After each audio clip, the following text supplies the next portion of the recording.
Hello and welcome back to the channel. In this video I will be sharing my team selection and thoughts for player decisions and captaincy. If you enjoy this type of content, let me know by clicking the subscribe button and turning on the post notification bell. Before we dive into the team for the upcoming game week, let's take a quick look back at my Game Week 23 scores. I scored 87 points in the last game week, which resulted in a 100k rank increase, bringing me up to 380k overall. I did bring in Mahrez for Bruno, which was a huge success, but one that was cut short after De Bruyne ended the game week with more points because of the game against Arsenal. Haaland captain is seeming less and less mandatory, with a lot of players outscoring him week in week out. It is just the fact he can come in and bag a hat-trick at any given point in time. Let us now move on to our team selection for Game Week 23. We start off with Ederson in goal. A tough one to call this game week, but I am leaning towards Ederson because Forest have worse underlying stats compared to Southampton. Last game week, Man City conceded yet again, this time because of a mistake at the back. They really have fallen off defensively from last season. Hopefully with Diaz back in the team, they can pick up their defensive form and Ederson becomes good value for money. Last game week he only picked up his 5th blank of the season after surprisingly conceding to a Bournemouth side who had just netted in one of their last 6 games before facing them. This week they play Liverpool at home, who have looked poor in recent weeks, but with the likes of Jota and Firmino back from injury, the clean sheet looks unlikely for this one. Next up, a surprising one in Bueno, who faces Bournemouth at home this game week. Wolves have been given a 38% clean sheet odds for this game week, and rightfully so. They have kept 2 clean sheets in the last 4 games, with one of them being against Liverpool. The only thing holding me back is that he has recently lost his place to Aid Nouri, so I will look out for team news for this one.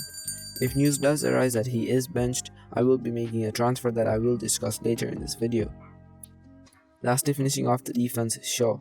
Many people sold him last game week to bring in the likes of Ake, who didn't even keep 1 clean sheet out of the 2 games he played last game week, while Shaw picked up 1 clean sheet, an assist and maximum bonus points.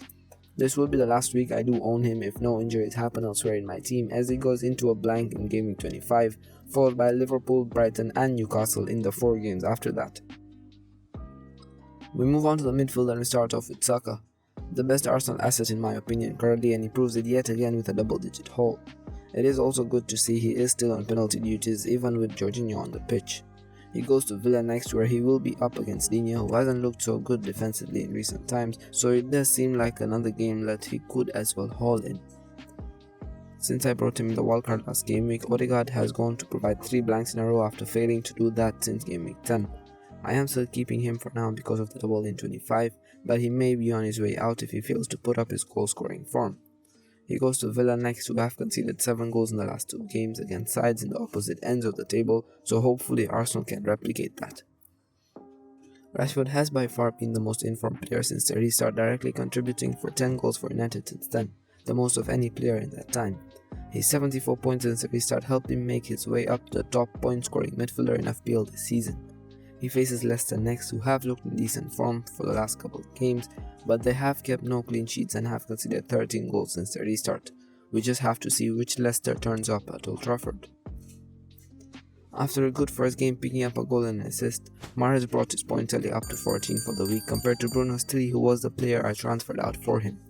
Concerns now as Foden is back fit and Bernardo has gotten his way back into the starting 11. Mahrez's spot in the right wing does not seem so assured now. He goes to Forest next, who have just conceded 3 goals in the last 5 games, but that was against relatively easier opponents. Lastly, finishing off the midfielders is Mitoma. Yes, as you can see, I am benching an Arsenal asset this game week and I may reverse that move come the game week deadline.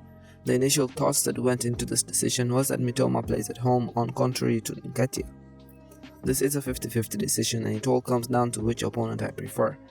And currently, because I already have 2 Arsenal attackers, I am leaning towards Mitoma, but that can change given the recent defensive form of Fulham. Moving on to the forwards, and we start off with Haaland. Just a 10-pointer last game week wasn't quite up to par with the double game week in play, but he does go to Forest next, where I do believe he, once again, will be the preferred captain option. He scored a hat-trick in the reverse fixture, where City won 6-0, so hopefully he can replicate his success in the reverse fixture. Lastly, to finish off the 11 is Kane, a poor performance last week, failing to score or assist facing his favourite club. Tottenham have looked very poor of late, creating just 8 big chances in 5 games. They face West Ham next, who have just conceded 3 goals in the last 4 games, but all we can do is hope Tottenham end up with a couple pens that Kane can finish off. He isn't in my plans out anytime soon since he has one of the best fixture runs of any player till the end of the season. I guess I will just have to be patient with him for a few game weeks. On to my transfer plans, and there are 2 moves I am planning to do. My first one involves a Bueno transfer out to James. This move will happen if I get any news that James does start for Chelsea. Of course, he did start in midweek, so that might look less likely now. And this move will mean I do start James, and which will cover for the Chelsea defense while giving me attacking points potential. We all know how valuable of an asset James is when fit. It is just a matter of time before he goes into his stride and puts out numbers like he did do last season. The other plan is to roll the transfer, which I will do only if James is leaked not to start in the weekend. In that case, I will gamble with Bueno and hope he does start at left back for Wolves. That's it for my team selection video. Thanks for watching. See you soon for the next one.